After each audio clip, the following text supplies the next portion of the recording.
குழம்பு இதுக்கு தனியாக நம்ம காய் வைக்கணும்னு தேவையில்லை.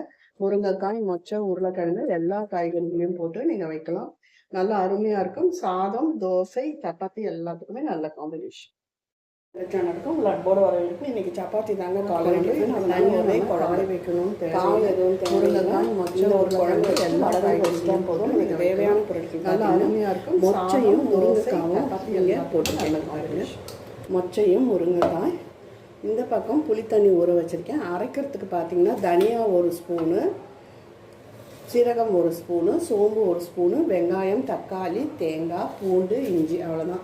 இப்போது நம்ம காய்கறிகளை சேர்த்துட்டோம். ஒரு 3 விசில் விட்டால் போதுங்க.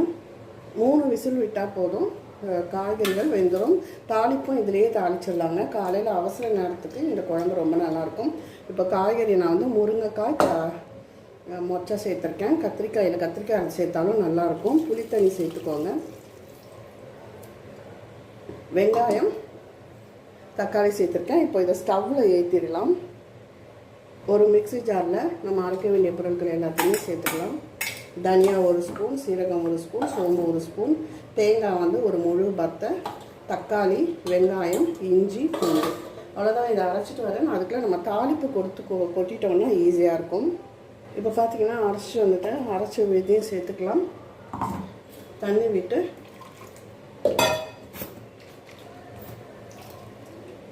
இப்போது இதில் குழம்பு மிளகாய்த்தூள் சேர்த்து உங்கள் காரத்துக்கு ஏற்ற மாதிரி சேர்த்துக்கோங்க. நான் 3 ஸ்பூன் சேர்க்குறேன். 3 ஸ்பூன் சேர்த்தாச்சு. அதுக்கு ஏற்ற மாதிரி உப்பும் சேர்த்துக்கோங்க.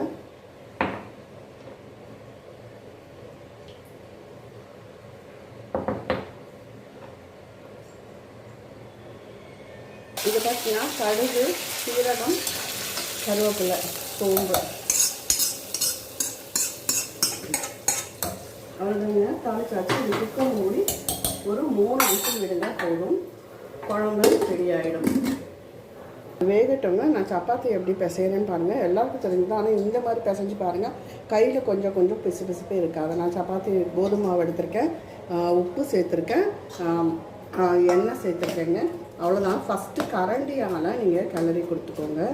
அதுக்கப்புறமே நீங்கள் கை வச்சு பிசையறதுக்கு நமக்கு ஈஸியாக இருக்கும். நான் எப்போவுமே இந்த மாதிரி தான் பிசைஞ்சு எங்கள் நார்த் இந்தியனில் ஒரு ஃப்ரெண்டு இந்த மாதிரி சொல்லி கொடுத்தாங்க.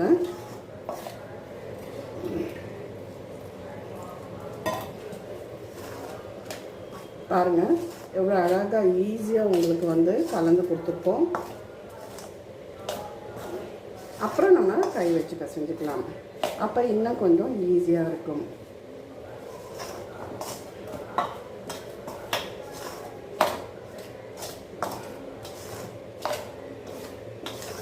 இன்னும் கொஞ்சம் தண்ணி தேவைப்படுறதும் நமக்கு தெரிஞ்சிடும். பிகினர்ஸாக இருந்தீங்கன்னா கண்டிப்பாக நீங்கள் வந்து இந்த மாதிரி ட்ரை பண்ணி பாருங்கள். இன்னும் கொஞ்சம் தண்ணி தெளிச்சுக்கலாம்.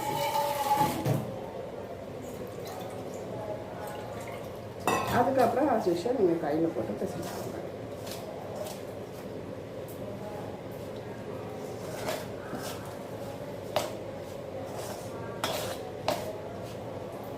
அது நம்ம ஊற்ற மாவு வந்து இழுத்துக்கோ இல்லைங்களா? அப்போ நம்ம கை வச்சு பிசைகிறதுக்கு ரொம்ப ஈஸியாக இருக்கும். இப்போது கரண்டி எடுத்துகிட்டு கை வச்சு நம்ம பிசைஞ்சிக்கலாம்.